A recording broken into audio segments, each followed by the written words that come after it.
অন্ধকারাচ্ছন্ন রাত্রি যদি এসে থাকে, তাহলে আলোকিত প্রকাশ নিয়ে সূর্যও অবশ্যই আসে। রোগ যদি এসে থাকে, তাহলে তার ওষুধও অবশ্যই আসে। সমস্যা যদি আসে, তাহলে সেই সমস্যার সমাধানও নিজে থেকেই আমাদের কাছে চলেই আসে। এই সংসার, এই জীবনের শুধুমাত্র একটাই নিয়ম আছে, আর তা হলো এটাই: এই সংসার হলো একটা চক্রের মতো। এতে শাশ্বত বলে কিছু নেই, নিত্য বলে কিছু নেই, আর যা কিছুই রয়েছে সব বদলাতে চলেছে। যদি আপনার জীবনে দুঃখ থাকে, সমস্যা থাকে, যদি আপনি বিপদ দ্বারা আচ্ছন্ন, তাহলে মনে রাখবেন সবকিছু বদলে যেতে চলেছে। দুঃখের সময় কাঁদবেন না, মনকে আরো দুঃখী করে তুলবেন না, কারণ এখানে যা কিছুই এসেছে তা যাওয়ার জন্যই এসেছে। তাহলে এত চিন্তা কিসের? আনন্দ সহকারে জীবনযাপন করুন, আর আমার সাথে ভালোবেসে বলুন রাধা রাধা। যদি কোনো সিংহ বানরের মতো গাছে চড়তে চেষ্টা করে, তাহলে কি হবে? একটা মাছ যদি মাটিতে হাঁটতে চেষ্টা করে, তাহলে কি হবে? তারা বিফলই হবে।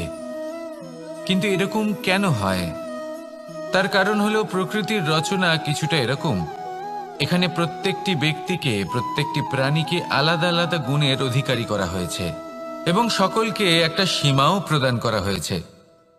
এবার এই যে বৃক্ষ, পশু, পাখি, এদের মধ্যে সেই ক্ষমতাই নেই যে এরা নিজেদের যাচাই করতে পারবে, নিজেদের সীমাগুলো বুঝতে পারবে, নিজেদের সদ্গুণগুলো চিনতে পারবে। এরা সেটা করতে পারবে না। কিন্তু মানুষ তো আলাদা।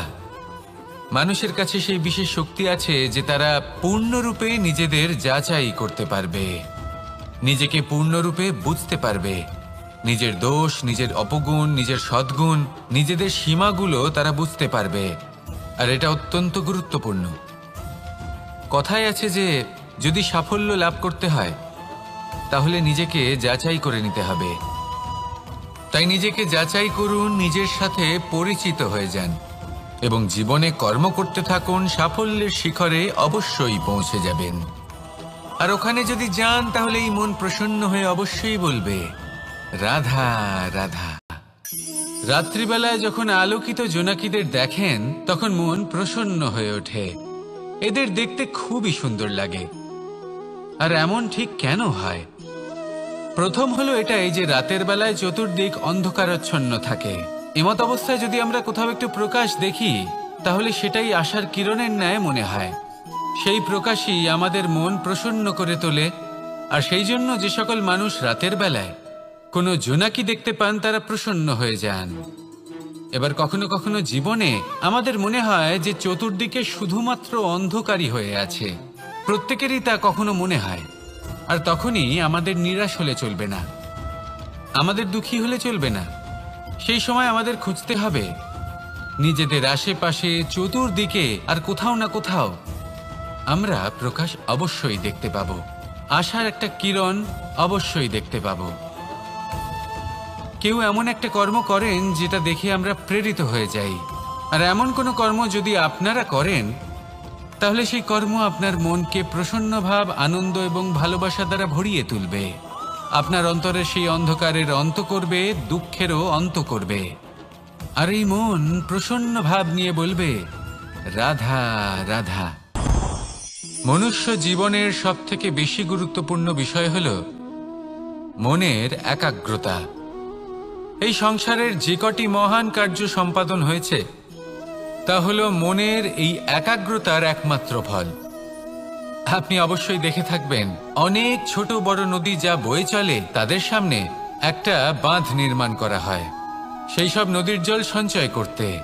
বাঁধ হয়ে গেলে প্রয়োজন মতো বা মনের ইচ্ছে মতো তাকে ব্যবহার করা সম্ভব। এবার এটাই আমাদের মনের সাথেও সম্ভব। আমাদের মনের একাগ্রতা আজকের দিনে দাঁড়িয়ে বিভিন্ন ধরনের বিকার, ক্রীড়া এবং ভোগের মধ্যে ভাগ হয়ে গেছে। একে একত্রিত করতে হবে, একটা বাঁধ নির্মাণ করতে হবে, কর্মের বাঁধ। আপনাকে শুধু এটাই করতে হবে, যেটা উচিত কর্ম সেটাই করুন, যেটা অনুচিত কর্ম সেটা করা থেকে নিজেকে বিরত রাখুন। ব্যাস, এই কাজটাই আপনি করতে থাকুন, করতে থাকুন। মনের মধ্যে একাগ্রতার বাঁধ নির্মাণ করুন।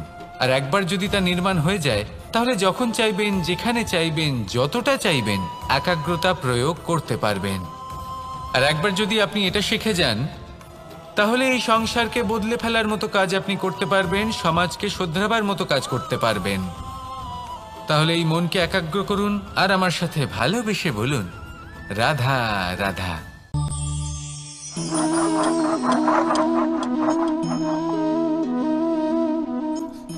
কোনো ব্যক্তিকে নিশ্চয়ই দেখেছেন যিনি নিজে কাঠ কাটার এই কাজে নিপুণ এবং অভিজ্ঞ।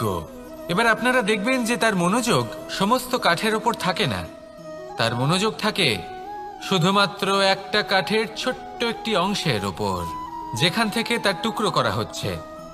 কিন্তু সেটা উনি কেন করেন? যদি এটা উনি না করেন তাহলে সেই কাঠ সঠিক পদ্ধতি এবং তাড়াতাড়ি কাটা যাবে না। জীবনেও তাই হয়ে থাকে। আপনি হয়তো কোনো লক্ষ্য স্থির করেছেন বা পথ নির্বাচন করেছেন বা কাজ স্থির করেছেন যেটা আপনি করেই ছাড়বেন। তাহলে নিজের সম্পূর্ণ মনোযোগ শুধুমাত্র তার উপর কেন্দ্রীভূত করুন। যদি আপনার মন এদিক ওদিক তাকাতে থাকে, অস্থির হয়ে পড়ে, বিচলিত হয়ে পড়ে, যদি তা হয়ে থাকে তাহলে আপনি অবশ্যই অসফল হবেন। তাই কর্মঠ থাকুন, নিরন্তর কর্ম করতে থাকুন এবং পূর্ণ মনোযোগ দিয়ে নিজের কাজ করুন। নিজের পথে অগ্রসর হন বা নিজের লক্ষ্য প্রাপ্ত করতে চেষ্টা করুন।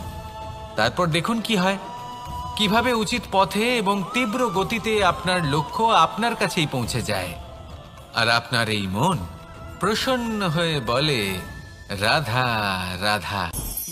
কখনো কোনো নদীকে দেখেছেন? একই আকার, একই স্থান, শুধু প্রবাহিত হতে থাকে। এর মধ্যে কখনো কোনো অপদ্রব্য ফেলে দেখুন, দেখবেন সেটা বেশিক্ষণ সেখানে থাকে না। সেটা নদীর সাথে বইতে থাকে আর বয়ে যেতে যেতে সাগরে সমাহিত হয়ে যায় আর শেষ পর্যন্ত সাগর সেটাকে তটে ফেলে দেয়। কিছুটা এমন হওয়া উচিত আমাদের বিচারধারাও। এক স্থানে তা স্থগিত হওয়া উচিত নয়, এটা সবসময় প্রবাহমান হওয়া উচিত। তবেই আমাদের চেতনা, আমাদের মূল্যবোধ এবং আমাদের স্মৃতি, এই তিনটি শ্রেষ্ঠ থাকবে। আর এটাই হলো পুকুর এবং নদীর মধ্যে পার্থক্য। নদীতে জল সবসময় বয়ে চলে, সেই জন্য পবিত্র থাকে, শুদ্ধ থাকে এবং পরিষ্কার থাকে। আর সেখানে এই পুকুরের তলদেশে সব জমা হতে থাকে আর সেই জন্য তা অপবিত্র হয়ে যায়। তাই সবসময় এই বিচারধারা প্রবাহমান রাখুন। যদি মনে কোনো ভাবনা চলে আসে, সেখানেই থেকে যায় এবং বিদ্যে থাকে, তাহলে তা বের করে দিন, তাকেও বয়ে যেতে দিন এবং তার যা উত্তর হবে তা সময়ের সাথে আপনার সামনেই চলে আসবে। শুধুই নদীর মতো প্রবাহমান হন আর আমার সাথে ভালোবেসে বলুন, রাধা রাধা।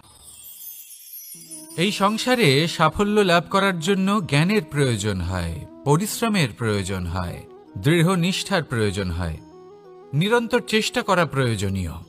কিন্তু আরও কিছু আছে যা অত্যন্ত প্রয়োজনীয় এবং গুরুত্বপূর্ণ। তা হলো ভালো বন্ধু। তাদের থাকা অত্যন্ত প্রয়োজনীয়। যদি ভালো বন্ধু থাকে তাহলে সময় এলে তারা ঢাল হয়ে আপনাকে সুরক্ষা করবেন। সময় এলে অস্ত্রের মতো শত্রুকে সংহারও করবেন। যদি তিনি জ্ঞানী হন, তাদের মধ্যে সদ্গুণ থাকে, তাহলে এই সব গুণ আপনার মধ্যেও প্রবেশ করবে। তাহলে সাফল্যের জন্য ভালো বন্ধু পাওয়া অত্যন্ত প্রয়োজনীয়। কিন্তু শুধু বন্ধু কেন, ভালো শত্রুও থাকা প্রয়োজনীয়। এবার আপনি ভাববেন, আমি কি বললাম? যদি আপনার জীবনেও ভালো অর্থাৎ শক্তিশালী শত্রু থাকে তাহলে আপনিও শক্তিশালী হতে থাকবেন। এই শত্রু আপনাকে প্রেরিত করবে আরো বেশি শক্তিশালী হয়ে ওঠার। কখনো কোনো হরিণকে দেখুন, তীব্র গতিতে দৌড়তে থাকে। কেন তীব্র গতিতে দৌড়য়? এই কারণে নয় যে কোথাও তার জন্য মধুর ঘাস অপেক্ষা করে রয়েছে, না। সে এই কারণে তীব্র গতিতে দৌড়য় কারণ সেটা না করলে তার পেছনে একটি সিংহ আছে যে ওকে নিজের ভোজন করে ফেলবে। তাই জীবনে বিপদ, সংকট, এই সব কিছুও হলো অত্যন্ত গুরুত্বপূর্ণ। তার সম্মুখীন হতে শিখুন আর আমার সাথে ভালোবেসে বলুন, রাধা রাধা।